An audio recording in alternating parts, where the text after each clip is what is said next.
E falando em polêmica, foi aprovado hoje na Comissão de Constituição e de Justiça do Senado o projeto que fixa o marco temporal das terras indígenas. E é por isso que a gente vai até a capital federal conversar direto com ela, com a Danila Bernardes, que atualiza as informações para a gente. Boa noite para você, Danila.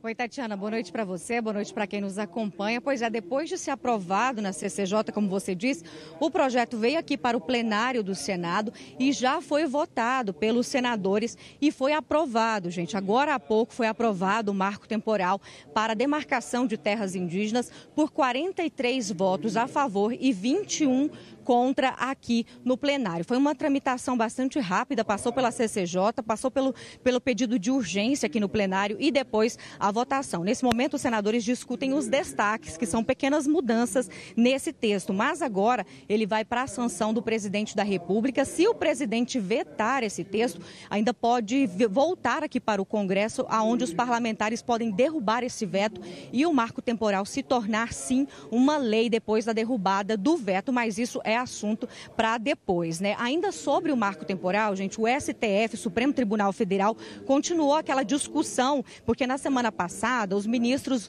foram aí contra o marco temporal, teve o julgamento, que derrubou o marco temporal para a demarcação de terras indígenas e hoje eles continuaram discutindo como aí compensar aqueles produtores que podem ter perdas de terras por causa dessa decisão. Uma discussão longa aí dos ministros do STF e a gente conversou com a bancada de Santa Catarina, alguns parlamentares aqui, para entender a visão deles, tanto sobre essa decisão do STF, como também sobre esse projeto que acabou de ser aprovado aqui no Senado Federal. Vamos ouvir.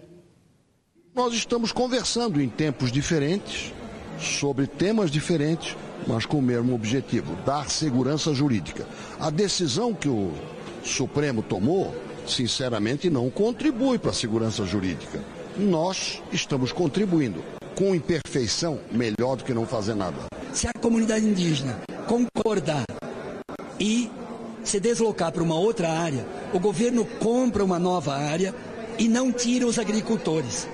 E eu acho que esse é o melhor caminho para o sul do Brasil, onde não teve grilagem, foi de boa fé colonizada pelos agricultores. Defendeu o direito dos agricultores e defendeu o direito das comunidades indígenas, adquirindo uma outra área que, por entendimento e consenso e acordo, a comunidade indígena aceita. É um desastre. Possivelmente pode vir a causar uma guerra civil em Santa Catarina, porque os agricultores não querem sair das suas terras, não querem indenização, eles querem permanecer no local onde nasceram, pois temos agricultores com mais de 100 anos de titulação de terra. É um absurdo que o Supremo mude a sua própria decisão, porque eles que fizeram um marco temporal e agora voltem atrás, e que não respeitem o tempo de legislação dessa casa.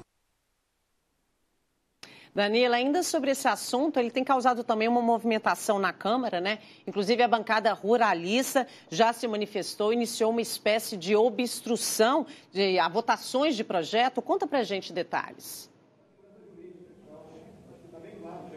Exatamente, Tatiana. Esse foi um dos motivos aí, porque os parlamentares, eles afirmam que o Supremo Tribunal Federal tem tomado decisões aí que conflituam com o que o Congresso tem decidido, assuntos que o Congresso já votou, que está discutindo. Então, além da bancada ruralista, outras bancadas também participaram de um ato que eles fizeram hoje, um pronunciamento oficial, falando que não vão votar mais projetos, propostas, tanto nas comissões como no plenário da Câmara dos Deputados, até que o Supremo aí retire de pauta esses assuntos que eles acreditam que tem conflito com o Congresso, como, por exemplo, além do marco temporal, a descriminalização do aborto, também aquela proposta de discussão das fake news. Então, são vários assuntos aí que os parlamentares acreditam que os ministros estão, palavras deles, legislando em cima das decisões do Congresso Nacional. Teve, então, essa manifestação, digamos assim, para que eles se posicionem pressionassem aí para que chegasse até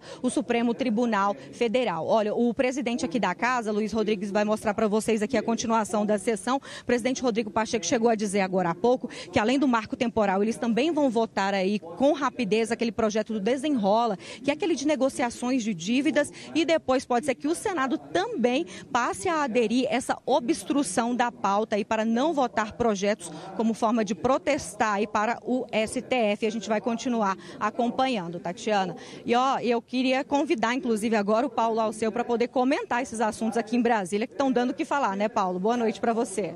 Pois é, está bem movimentado aí, Danila. Realmente, uma boa noite para você. É uma queda de braço entre o Senado, depois de um tempo de inércia e omissão, com o STF ativista e legislador. Vamos ver no que vai dar, Danila.